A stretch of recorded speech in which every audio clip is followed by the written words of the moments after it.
Welcome to the Digital Mindfulness Podcast. I'm Lawrence Ampofo, and this is session number 13.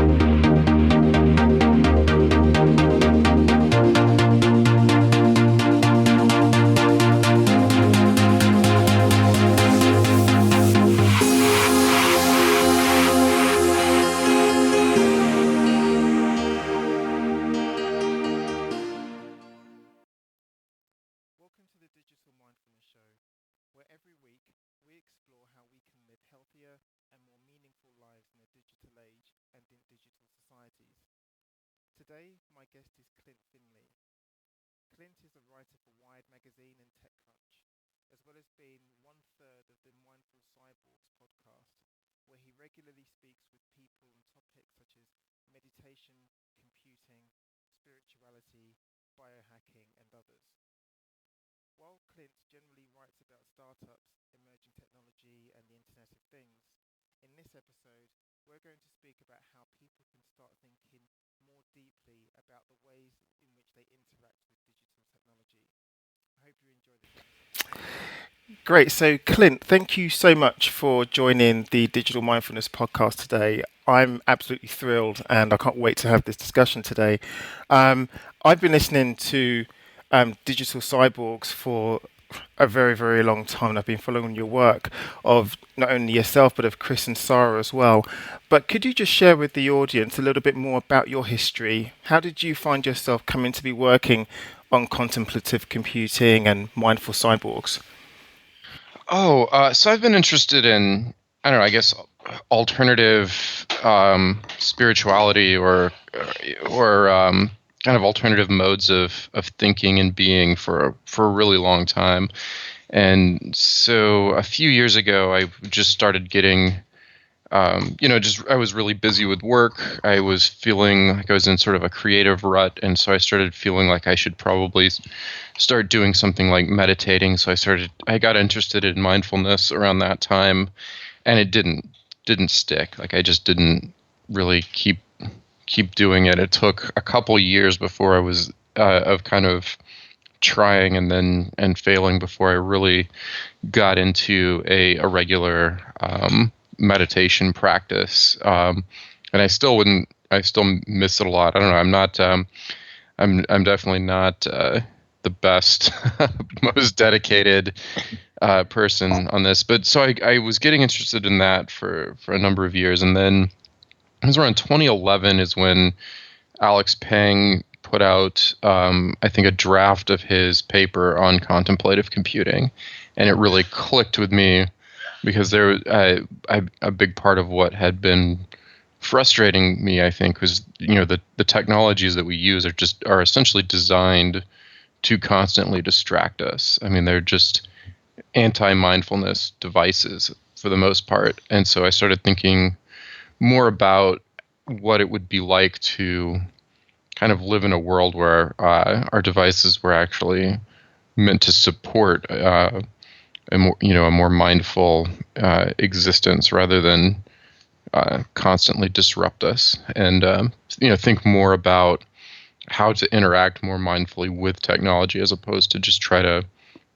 I mean, I up to that point, I had largely been kind of thinking about mindfulness in a sense of trying to get away from technology, of like disconnecting or staying away from the internet for hours at a time or days at a time or something, rather than trying to engage with the internet in a more mindful way.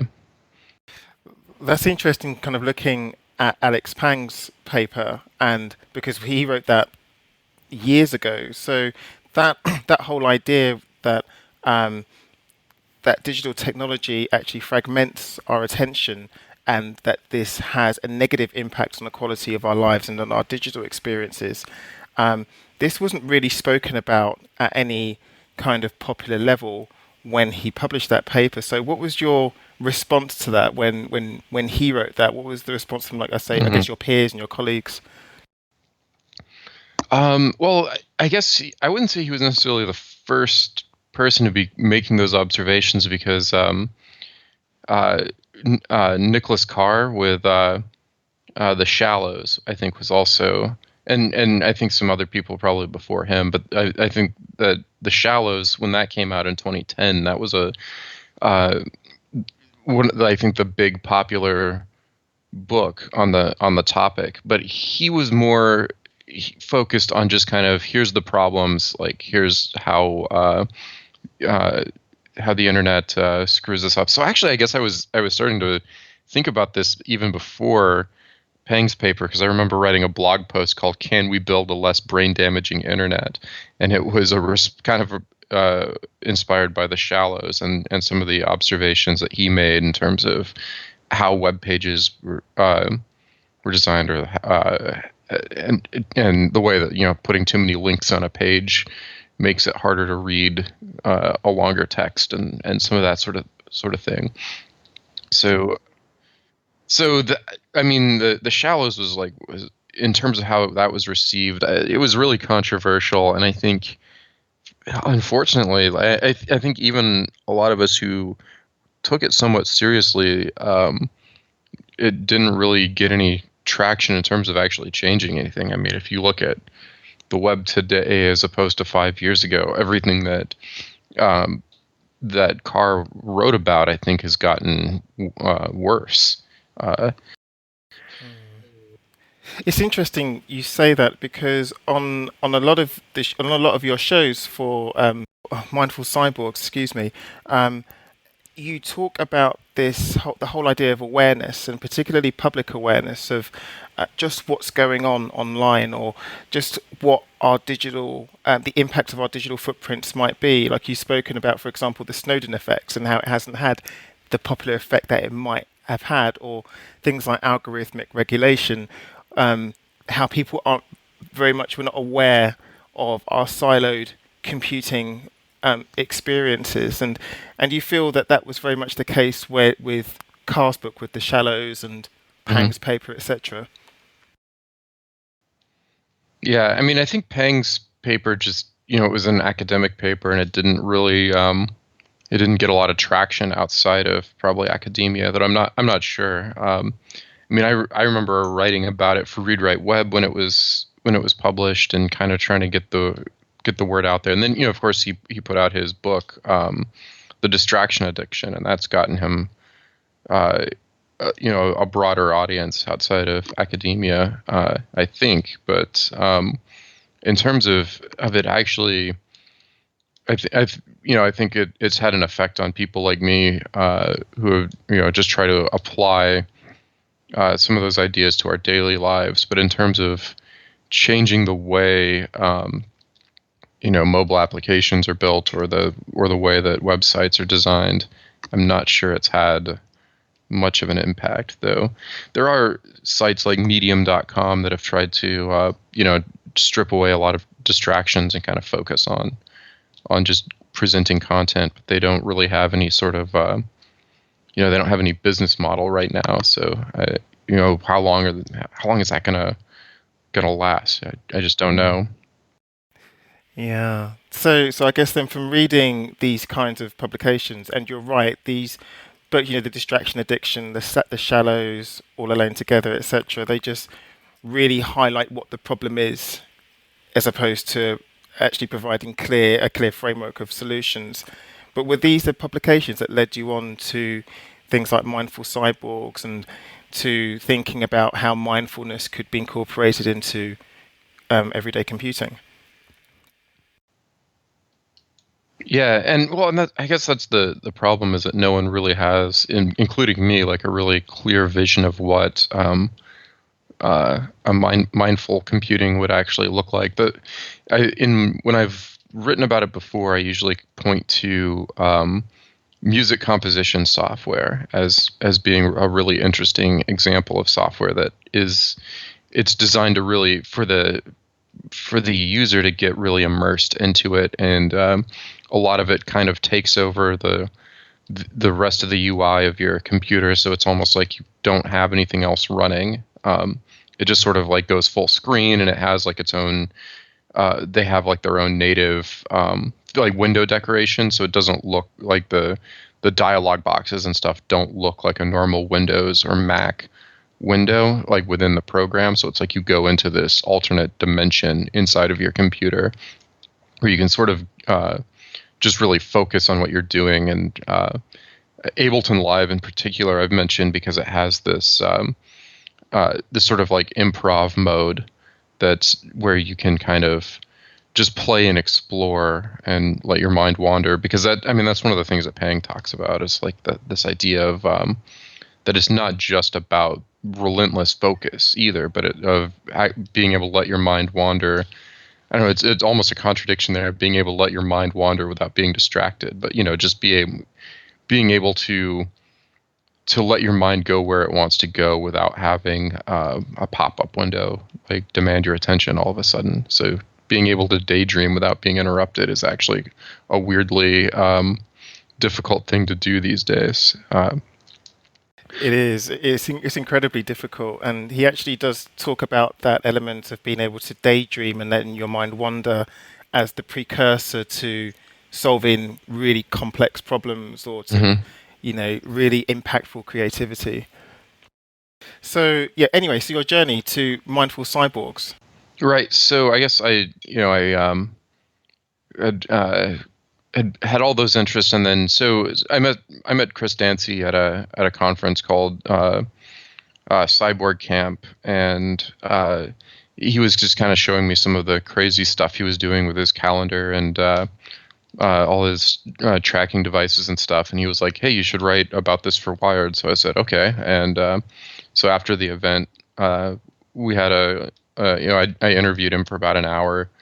And we talked about all the stuff that we were interested in, of kind of the displacement of human workers by technology, and kind of this shifting economic incentives and distraction and mindfulness. And so I put the story together, and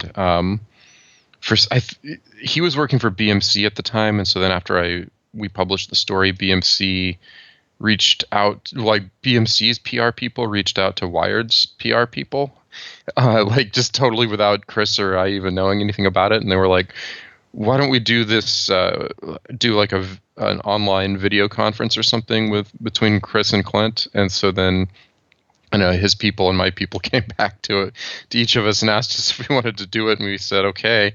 So we did like this live. Kind of live chat. It's almost like the first episode of Mindful Cyborgs, I guess. And there were, and so I think a few weeks later, Chris was just like, "Hey, we should do a podcast," and so I said, "Okay." So how's your mindfulness journey going now? Is it something that you practice more diligently now? Or do you still have problems with it? Oh, I still have problems with it. I haven't. So it's Saturday. I haven't meditated once all week. I was even thinking like this morning. I was like, I gotta since I'm doing this podcast today, I gotta do it today. And then I don't know. I was reading about like old comic book series on my phone and just didn't do it. It's like came right up to the time that I had to come do this call. So no, it's hard. I mean. It's hard to kind of block out time to do this sort of stuff, especially when you're, I don't know. I mean, I think that's a big part of why I need to do it. I have this like deadline driven job. And so I'm always wanting to, or I'm either having to like jump into meeting deadlines, or then when I'm not, that I'm just like, I don't want to do anything. And it's interesting you say that, because I think a lot of people live that way as well. A lot of people, we do live in a kind of like deadline dominated world, and I think the benefits of you practicing mindfulness, achieving that state of mind, I think that's obviously what you're trying to achieve, but blocking out that time of the day to sit down and meditate, which is really quite monastic. I imagine it's quite difficult. Hmm. Well, I mean, once it's one of those funny things is like once you actually just sit down to do it, it's not really. I mean, it's hard insofar as like actually trying to clear your mind is always going to be incredibly difficult, if not impossible. I mean, I don't think anyone, or I don't know. It's actually somewhat controversial in science if you really stop thinking about anything or whatever in meditation. But anyway, like that's hard. But like once you sit down to be like, all right, this is what I'm doing for the next 10, 15, 20 minutes, it's not that hard. Uh, once I don't know. My wife actually says she had a yoga teacher once who said the hardest part of doing yoga is getting in your car to go to the yoga class, and I think that's true of just about anything that you want to build a habit of. It's like it's always just like taking that very first step of like, all right, here I'm going to start for the day or whatever. And that is so fascinating because I mean, I was trying to allude to the fact that actually the meditation itself is difficult, but what you're saying is actually forming the habit is difficult, and that's maybe what we should focus on. Actually forming the habit to clearing the time of the day to sit down and then do the practice. Yeah, yeah. To me, that's the hard part. I mean, it's not that mindfulness is or that meditation is easy necessarily, but I mean, it's one of those. It's a nice thing is no one knows if you're messing up or if. So there's no like there's no pressure if you're not doing it right or whatever, and I don't know if there's even a wrong way to do it, but so I mean it's not really a problem. It's mostly just and it's one of those ridiculous things. It's like exercising. It's like that if you do it, then you'll feel better. You'll probably be more productive. Like it'll make more time in your day. But at the same time, it's like uh, it can be hard to justify just sitting around and doing nothing for a certain amount of time when you feel like you have to get something done, or when you feel like you really want to be doing something in particular. And even that's stressful, isn't it? Knowing that you've got to meditate at some point and thinking, oh, I haven't done it Hmm. again, building that up. Do you find that mindfulness meditation it has an effect on the quality of your writing? Oh, I think it absolutely does. Yeah.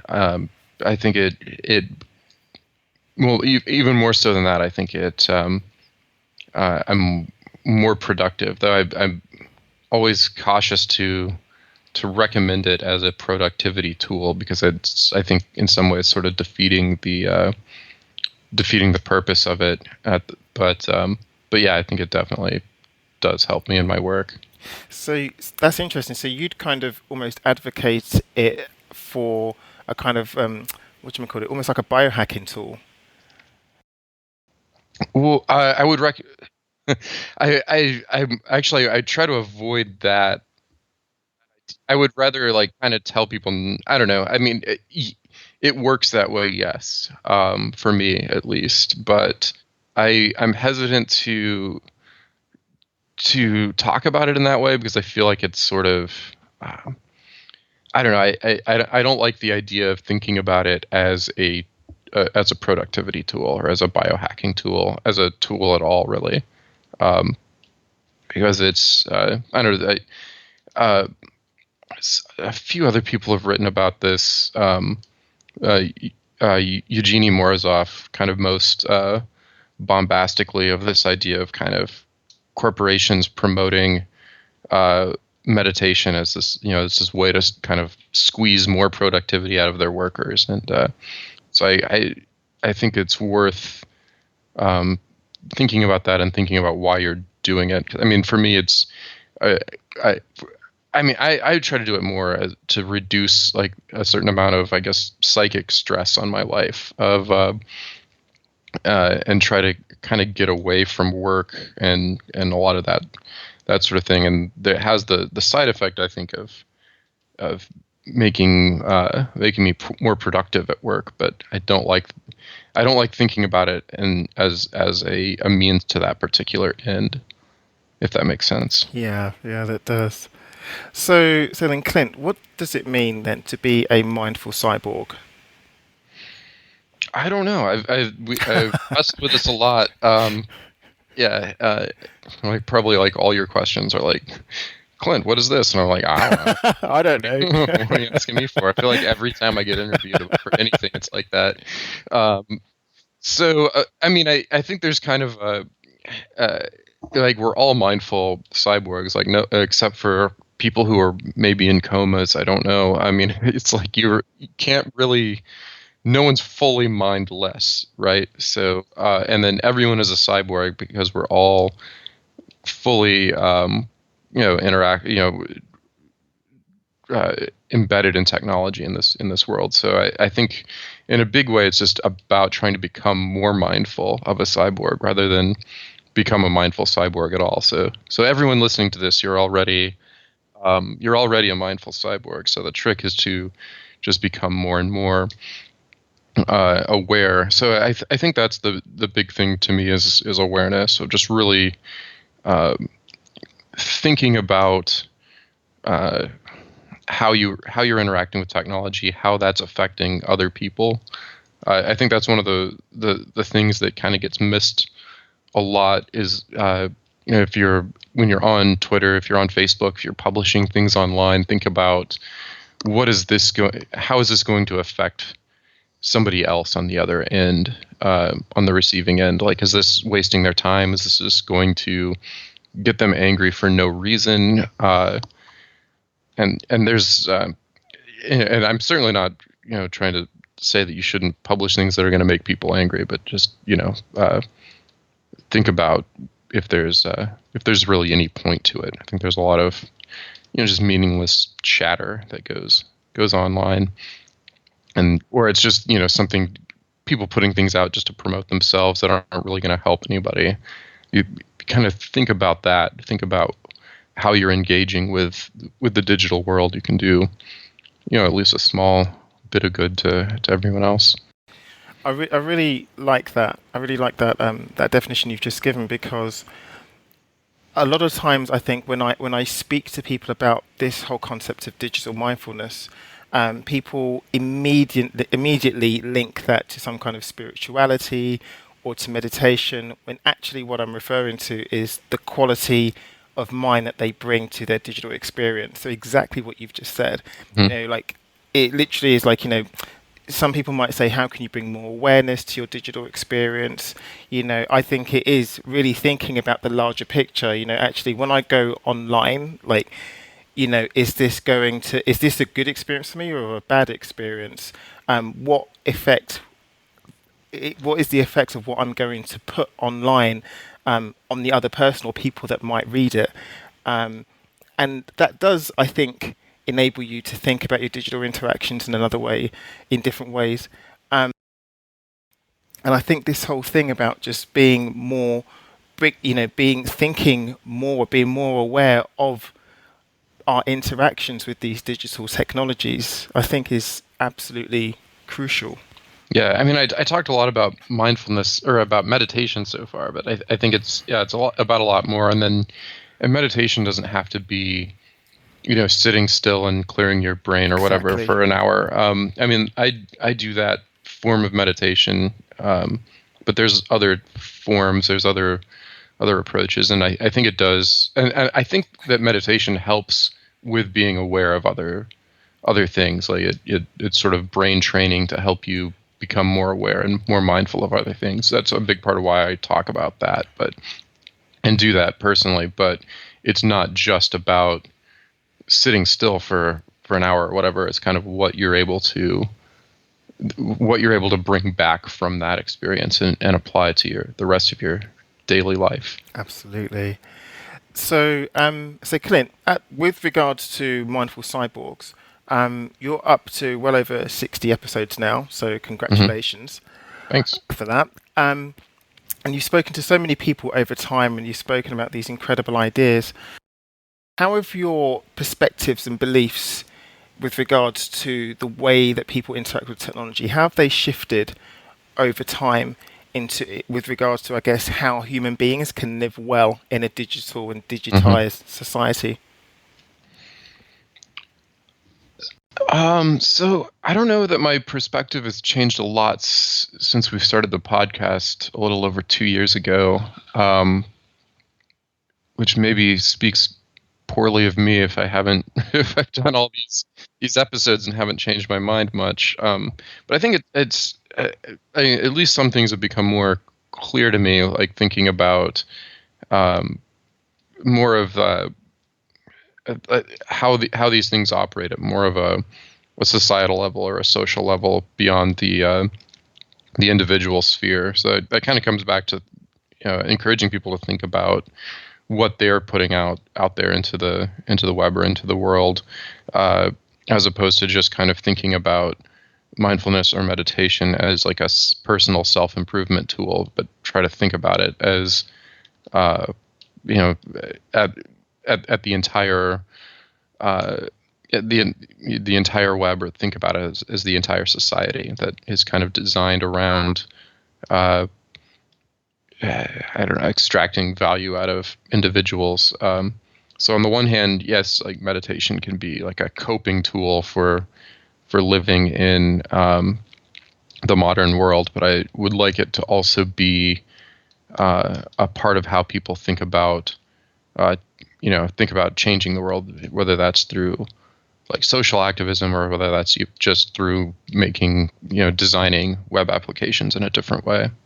So, at the beginning of the conversation, you were talking a bit about spirituality, about how you're very interested in different forms of spirituality, and I'm interested to know if you've been able to mix that with computing, with your computing experience, or whether you've seen really interesting examples of the way that's been integrated with tech development. hmm Uh, I would not really personally, because I don't really think of myself as a very spiritual person. I'm just really interested in different religions or different belief systems, and that's kind of just how I first got interested in meditation. But I've I don't know, you could call it cultural appropriation or something, I guess, of just kind of uh, as you say on that side of the pond, just nicking it from a religious system. Um, so I don't know. I mean, there's definitely a lot of people who are more interested in kind of directly integrating something like Buddhist thought or particular types of Christianity or something into their daily internet use or but I don't really know how to even how to think about that. Except, I guess one thing there's in the Buddhist uh, eightfold path, there's like this advice about right speech, and there's a like a Theravadan Buddhist list of ways to know if something is right speech, and so maybe I should actually find that and send it to you, and you can maybe, I don't know if you include like links with the Yeah, for when you put out a sure. podcast. So I think it's nice advice you could kind of think of as like Mm. how to think about like if you post something to Twitter or Facebook, like here's a nice list of advice from Buddhists about how to know if what you're posting is a good thing to post or not. It's Mm. kind of an, You have, when I've looked at your writing for TechCrunch and for Wired, you a lot of your longer pieces really encourage people to think more deeply about the ways that they interact with different websites or different tech. Like for example, your piece on the Internet of Things, whereas lots of people are kind of really interested in this new phase of the web. Whereas you're kind of encouraging people to kind of think back a little bit and think, well, is this going to create more gadgets? Is this going to, what kind of effect is this going to have on our environment? This is, we should be thinking of the larger picture, um, and that's quite interesting. Why it might, while it might not be spiritual, certainly it's kind of encouraging people to look at the bigger picture behind um, technology and its impacts on society and on ourselves. yeah, I think it's always helpful to kind of think. further out in the, I don't know, supply chain, if you will, of uh, you think we kind of think most of the time of like, how do I just get my thing to me? How do I get this cup of coffee to me right now? And instead of thinking about, well, how did that cup of coffee get to Starbucks, and how did it get to the truck that shipped it to Starbucks, and so forth. And we start thinking in that way, that it will immediately start to change how you look at the world. Are you quite optimistic then with regards to, I guess, society and humanity with the way that we're going with regards to our technological development? Uh, it depends on what you mean by optimistic. I would not call myself an optimist, but Okay. I still have hope, I guess. So maybe I am. I don't know. I don't think that I don't think that we're inevitably going to overcome our like the great obstacles that we face as a society and as a species. But in terms of environmental issues or social issues, and I'm not sure.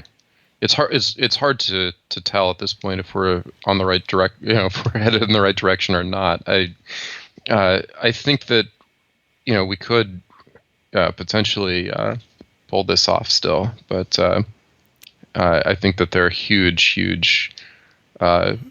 issues that we have to tackle, and it would be naive to be just blindly optimistic about technology's ability to solve those problems.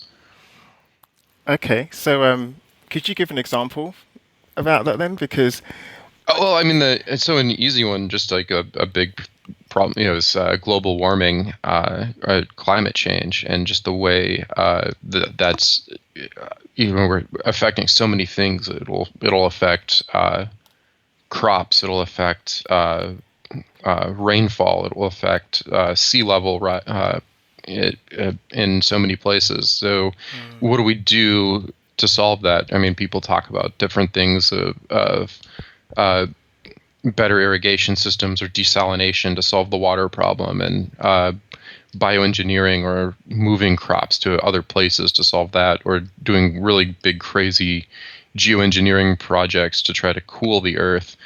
And of course, adopt more sustainable energy to offset dirtier, more polluting forms of energy like coal.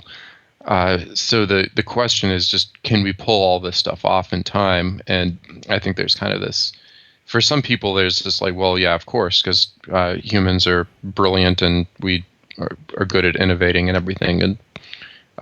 And so I hope that's true. But at the same time, I think that we can't just kind of sit back and keep living life however we feel like, without trying to say, reduce our own carbon footprints, or without trying to change the way society is oriented, and just hope that technology will just win out in the end. it sounds like what you're kind of advocating for, or is a mindset change in people rather than technological change, which is what we're kind of, like you say, all relying on. Yeah. I mean, that's just one little example, and you can kind of apply that same level of thinking to other things like the social justice movement. I mean, you could say, well, all the racists are old people and they're just going to die off, and we just have to wait. But I don't think that's not really true. That's not how the world actually works. So we have to, yeah. It's interesting. A lot of people that I have spoken to, both in the business and the academic spheres, would when we talk about being pessimistic, they even say, when you have big grand gestures made by, say, WikiLeaks or by Edward Snowden, who they take this data and then they release it, and then they say, look, this is how your information is being used against you, and no one really does anything about it. We're outraged for maybe 5 minutes, which is probably a symptom of how divisive our attention levels are. But we're outraged for maybe 5 minutes, and then no one really does anything. Many people I've spoke to haven't read anything to do with the Snowden files. Um, a lot of people I know haven't read anything to do with WikiLeaks and not logged onto WikiLeaks and read it. And I know that's something that you've spoken of as well on Mindful Cyborgs, that actually, even with the problems that we have with data and our digital experiences, still no one's really seems that interested in, Mm. I don't know, like rest in control or trying to improve their experiences. Yeah, I wouldn't say no one, and I wouldn't say that nothing has happened. I mean, we've seen in the U.S., the passage of some new laws that I think are probably. I mean, the analysts that I follow all say that they're not as stringent as they would like them to be, but so I mean, there has been some progress on that front, and a lot more awareness, and people are definitely thinking about it a lot more, but maybe not as much as I would like. And the actual results of that thinking, I think that's I mean, with the Snowden stuff, or even with climate change, it's like people are thinking about it, but not necessarily actually doing anything about it. And in a lot of cases, I'm just as guilty of that as anyone else. So there is definitely it does have to. We were talking about a mindset change, but that's Yeah. really that's only one part of it. I mean, it's got to it's got to actually be connected to to actually changing things, doing things in a different way, and power structures are very hard to change. So, and they take a long time to change. These aren't things that are going to happen overnight. So, on the one hand, I don't want to be too negative on that topic, because I think actually that I was actually a lot more jaded before it happened. The Snowden leaks. I thought that if something like that happened, I was actually working on a short story, like a fictional story, where something happened, where somebody, like a whistleblower, leaked like this information about this just atrocity, and then like nothing really happened as a result of it. So I think I'm actually maybe it speaks to just how pessimistic I used to be. That I've actually thought that the response has been not as great as we might hope, but it hasn't. The fact that it's been 2 years now and we're still talking about it today, Yeah. and it's still I mean, almost anything that where privacy issues are in question, like somebody's going to bring up Edward Snowden and the NSA and all of that. So I think it's on people's minds. We're just still trying to figure out what to actually do. Do you think it's quite? I know you've written about this a lot for Wired and TechCrunch, but do you think it's actually quite difficult for the layperson to retain their privacy just online? Yeah. I mean, that's a big part of the problem, is that you have to. It's cumbersome to do to do really good privacy or security stuff. It's really inconvenient. You have to kind of go out and find information, and then there's a lot of disagreement about whether one approach is better than another, or whether certain things are worth doing. So you kind of have to become more and more educated to try to decide, like, who do you trust about whether Yeah. some particular piece of software is good or bad. And I mean, it really is a lot of work. And so of course one piece of this is just going to be making all this stuff more usable, making it all easier for people to use. But I think that that's only one part of it. People do have to just learn this stuff. Like, it's stuff we should be teaching in school, in elementary school. Like, how do you use the web safely? How do you protect your privacy online? And that's just just a big part of how we have to change our outlook, I guess. Just to flip then that question over, Is it easy to be mindful online in the same way? Is it difficult to be mindful online in the same way as it's difficult to retain your privacy? Probably even harder, because I mean it feels like so. I don't know if I don't think I've written about this, but I have kind of this theory about part of how we got where we are in terms of technology being so anti-mindfulness. Essentially, was that if you think about the earliest days of digital computers and of online interactions, they were all done on on sort of like big supercomputers at universities, and you had to sign up to get time to use them, and so everyone probably got just a very short amount of time every day that they got to use the computer.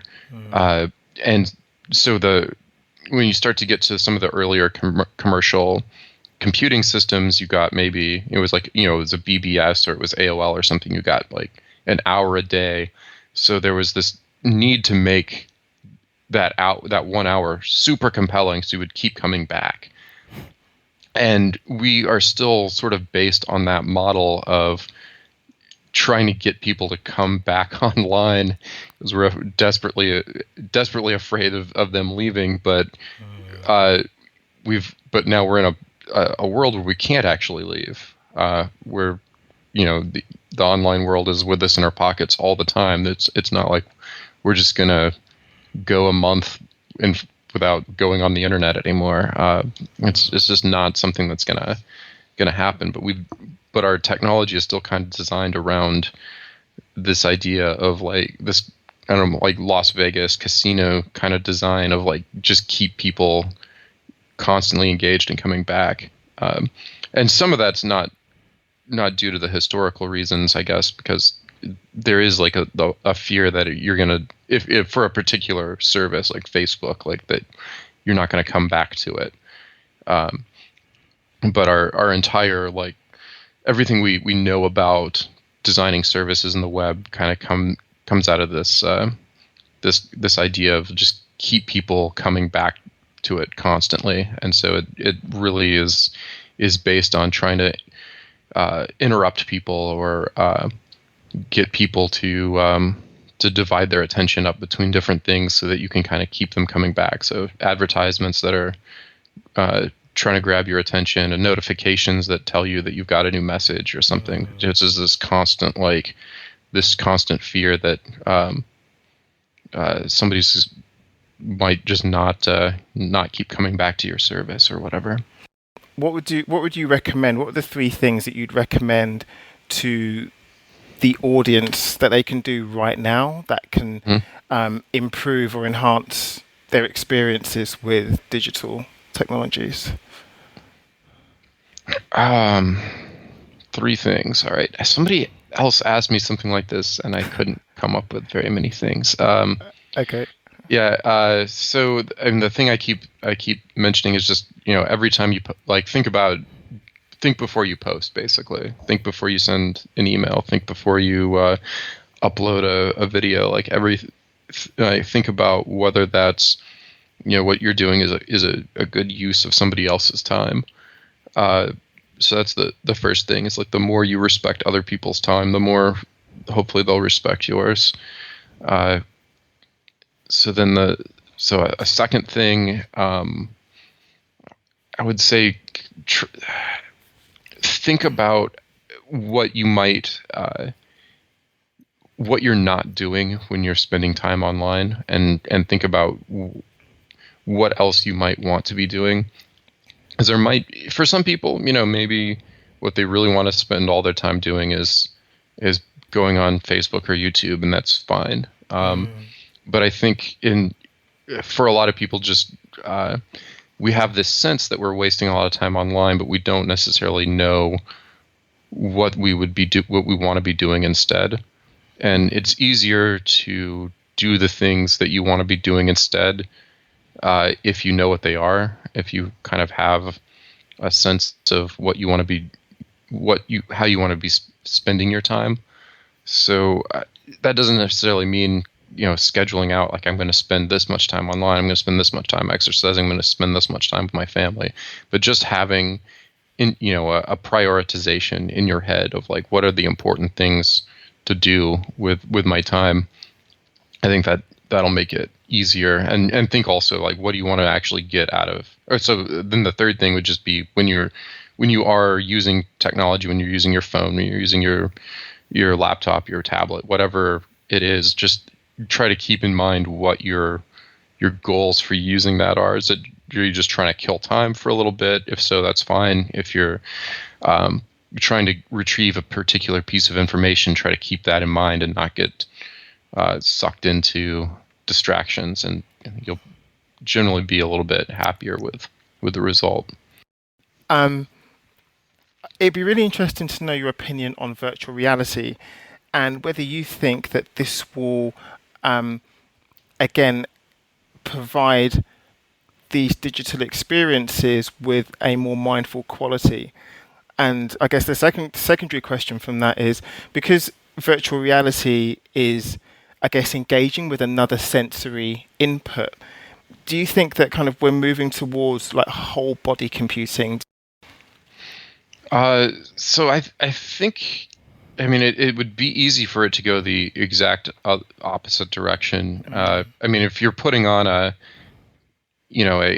helmet that blocks out everything that's around you physically, and showing you, this, I don't want to say illusory world, but this projected world. So I mean that makes it a lot harder to be mindful of your surroundings, of what's actually going on in your immediate environment. When I mean, if you can't hear it or see it, that you're just blocking out a certain set of senses, and so that you kind of go back to that Las Vegas metaphor. A casino.